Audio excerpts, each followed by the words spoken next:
So this time we'll be taking a look at the Marvel Legends Banshee from the first wave of the Hasbro Marvel Legends, the Annihilus wave. You can see the write-up on Banshee, as well as the other figures. So taking a look at Banshee here, one thing that stands out from here is the screaming face, or screaming head. It's not too pretty, but given what his powers are, a sonic scream, I do understand why they gave him a face like that.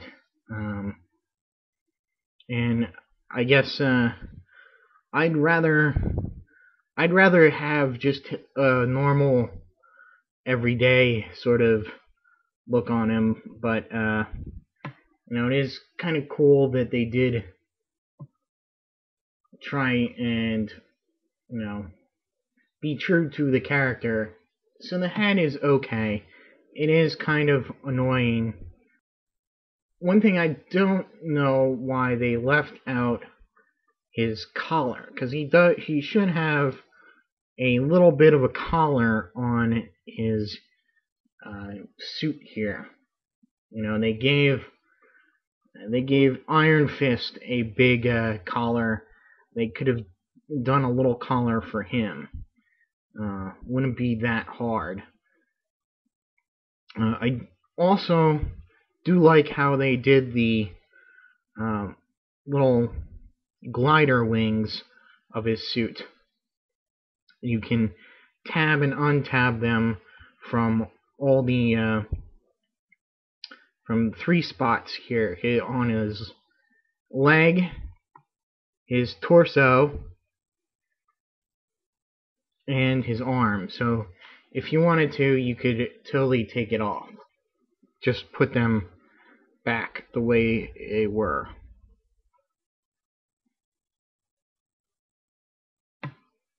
He's still got a lot of articulation with them on, so they don't get too much in the way, but it is nice that they included them, and they did it this way with a soft cloth piece instead of a hard plastic piece that would have been very restrictive. Now his paint, I do have a couple of issues with the paint. I think his hair is a bit too blonde here. They need to put in some more orange. The figure is too blonde for my liking. Now he is kind of pale. There's some bleed through of the green underneath the yellow here in the on the chest area. It's not as a strong a yellow as the feet, boots, and gloves are. As for articulation, start with the head, goes up and down very far to get him into that nice flying pose. It moves, of course, left and right. His arms do go all the way around, but they will be impeded if the little wings are attached. Without the wings, they're pretty much the same as any other Marvel Legend. They do go out, again limited by the cloth wings. His bicep rotates. He's got double jointed elbows. Rotates at the forearm. His hands go forward or bend forward and back at the wrist, and that's it. I do have kind of a little problem with the way the hands are sculpted, particularly just this hand. It's a little bit too weird. I wish the fingers were just a little bit straighter, like this hand. He does have really great ab articulation there. He bends far back and pretty far forward. He's got a waist swivel. He's got the wonky hip joints here. You go out, but you gotta really manipulate both the ball joint here and the thigh swivel in order to get his legs forward. He's got a double knee joint there. He swivels at the boot. His ankle bends pretty far, and he does have pretty good ankle pivot there. About the only thing articulation-wise that I would change about him was the weird hip joints that they started doing.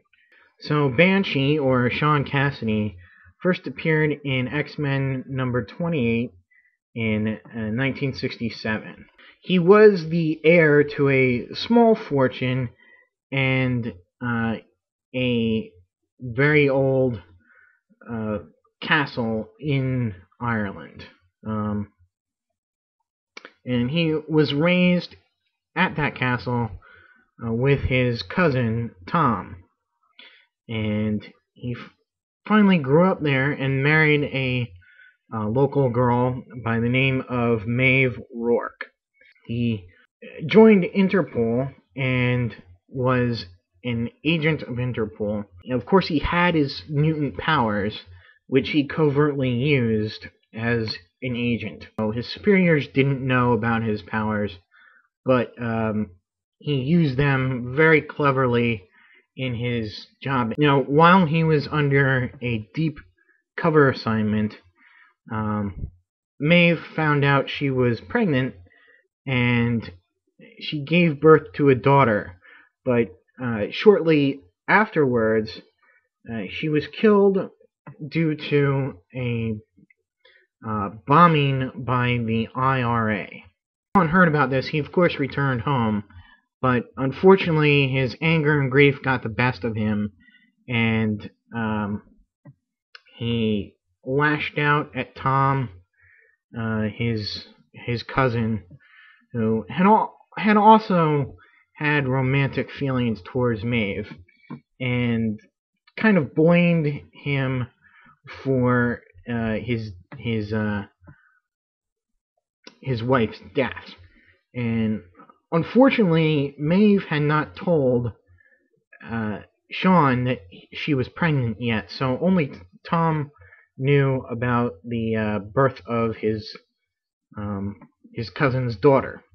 As Sean and Tom argued, it turns into a fight, and Sean cuts loose with his power, throwing Tom off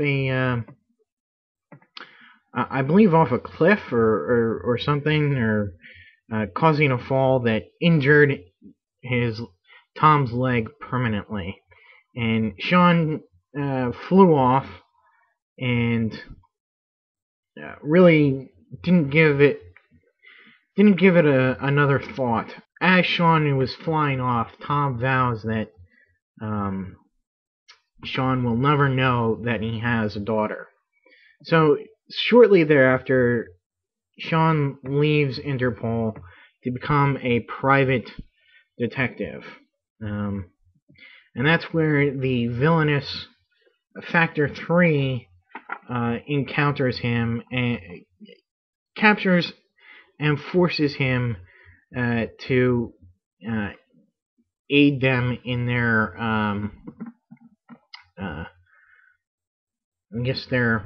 campaign against humankind. Now, that's when he first meets the X-Men, and the X-Men manage to, Professor X, rather, frees him from the control of Factor 3. And Factor 3 is actually where he got the uniform and the name Banshee, the codename Banshee, which, despite him being male, actually sticks. It's not soon after that he mistakenly battles Captain America and the Falcon when he thinks they're part of the Secret Empire, which at that point were trying to track down and capture mutants for to use as a power source. Then he joins the second team of X-Men, the all-new, all-different X-Men, to rescue the original from the living island of Krakoa, and decides to stay on as a member of the X-Men. And during his adventures with the X-Men, he meets and falls in love with Moira McTaggart. He also finds out that his cousin is also a mutant and is now an ally of the stepbrother of Charles Xavier, Kane Marco, who is the Juggernaut.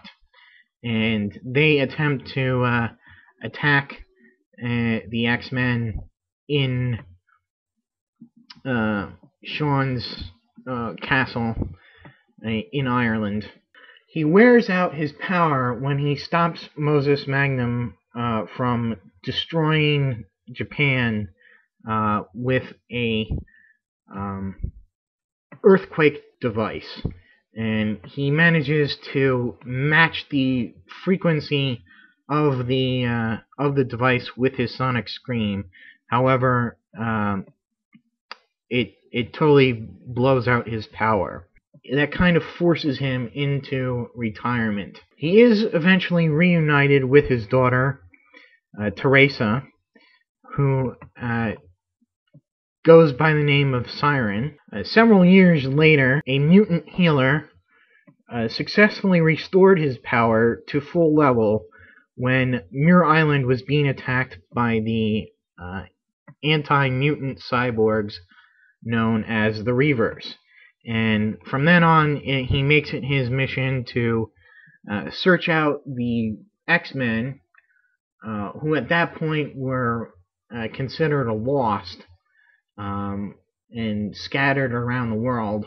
Once the X-Men are reunited, he then heads up the just recently acquired by Charles Xavier from the Hellfire Club, the Massachusetts Academy, and he heads that up with the reformed Emma Frost.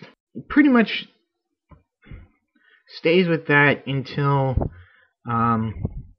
Moira, who is working on a cure for the legacy virus, is killed by Mystique. Then he kind of goes a little bit off the reservation, and he forms this new group called the X-Corps.